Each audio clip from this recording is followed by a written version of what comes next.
Hi, welcome back to Thriving in Higher Education Careers podcast. My name is Dr. Estelle Young, but please call me Estelle, and I'm here with Dr. Yvette Myrick. Hi, Estelle. Good to see you. And how is everyone doing? I am Dr. A. Yvette Myrick, and as Estelle said, we both really just go by our names. So call me Yvette. So welcome, everybody, our listeners. So excited to have you. Yeah, so today we have an incredibly special guest, a near and dear friend. Um, and I actually met him 15 years ago. So it's a very long-term friend. And his name is William Marshall Carson. And he goes by Bill to some people, many people, but he goes by Mr. Carson for me. He has retired recently from Morgan State University, where he worked for 31 years. And most of the time, the vast majority of that time was spent in the Center for Career Development.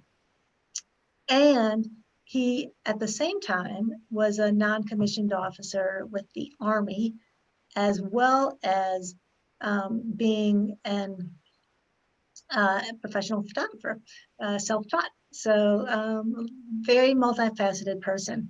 And he would like to say he always uses kind of motivational things, but he ascribes to the Chinese philosopher Confucius in saying that find a job that you love and you will never have to work a day in your life.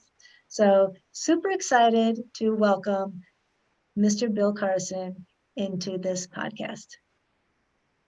So today we're going to talk to Bill Carson about three of his professional expertises, areas of expertise, and they are collaboration, mentoring, and resources.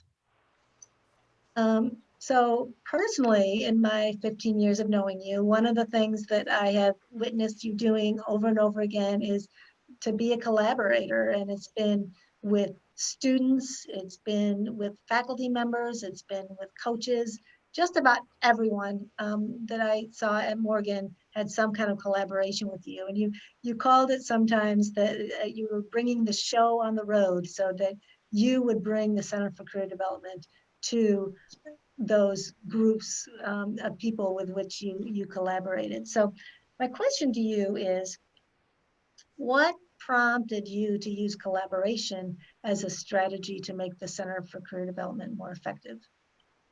Well, first of all, I realized that with the limited staff that we had at that time, a staff of two, that we were going to have some more warm bodies in the process to assist us.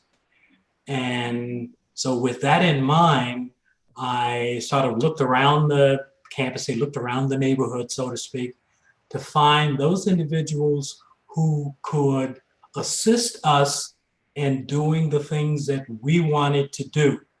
And I realized that one way to motivate them to assist us is to show them what was in this whole process for them, for the objectives that they had, for the things that they were doing, for the students that they were trying to serve, so forth and so on.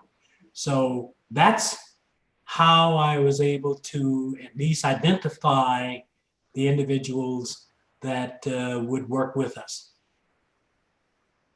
That's fantastic. So they were people who you thought were critical to getting the students to come to you, and then you thought about what's with them, what's in it for me, in terms of how to attract them to be collaborating with you. That's really a great strategy. Yes, and in fact, I realized that by, let's say, for instance, working with faculty, their objective was to have students go on and get degrees in their discipline and go on and pursue careers in those related areas. Oftentimes, that career path was not clearly defined. I realized that I could more clearly define the career paths, show those to the faculty, and show them how they could use that information in their teaching, in their lesson plans, in their course syllabi to get the students to be more focused related to the major that they were pursuing. Because a lot of times I would get students in their junior or senior year ready to graduate. Well, Mr. Carson, I have this degree, what can I do with it?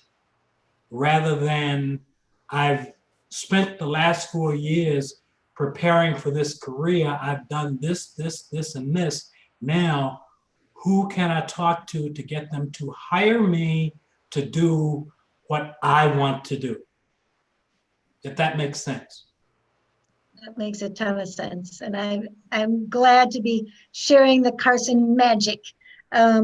So from your perspective, was, these efforts that you were making, they were taking, you were prioritizing your efforts to use collaboration as your strategy for doing the business of the Career Development Center. Did you find it very time consuming? Yes, it was time consuming. However, the end result, how do I put this? The time that I spent, or the time that we spent doing these things, paid off in the end, because when all was said and done, we had students who were much better directed, were happy with the direction that they were going, and parents who were pleased that they were seeing positive results from their investment, time, energy, and money in the student's future. That's great. Thank you. Thank you for that. So now I want to move to your resourcefulness. So Okay. when I would go to your office at the Center for Career Development, it was the building itself was pretty drab, but when you'd walk into the Center for Career Development suite, it was super, looked like an executive suite. That you had this, it was the size of the football field. You had this was your office supplies. I've never seen so many colors of paper in my life. You had a library, which was also massive size, and it was from floor to ceiling.